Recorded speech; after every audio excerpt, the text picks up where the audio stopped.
Hugs and kisses at OR Tambo International Airport as some South Africans who were in Sudan finally arrived back home.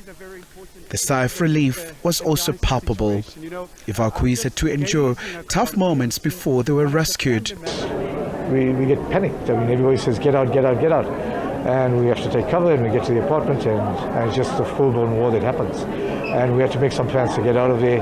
I must say it was horrendous, trying to get to the border post. The last couple of days was very, very difficult. It was a very terrible nightmare. It was very terrible. Bodies laying around, jets flying all over, bombs, shootings every day.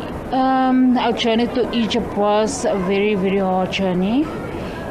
People were staying behind at the border while we went on our way over the border. So it was very difficult, but at the end we all made it.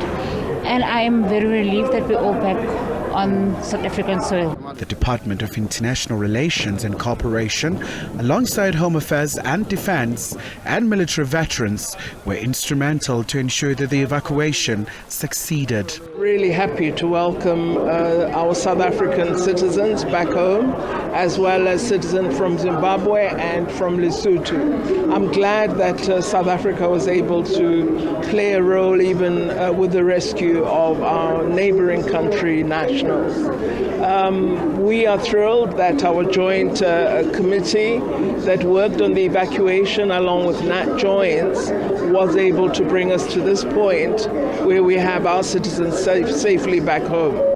Sudan says it's also counting on countries like South Africa to achieve a long-lasting peace. The situation in Sudan really required a very close support, a very urgent support, and very friend. We need our friends just to come in to support Sudan, especially our friends and neighbors in Africa.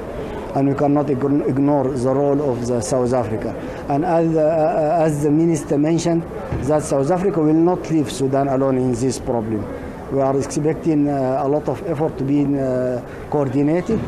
Some neighboring countries are grateful that their citizens were also rescued from Khartoum.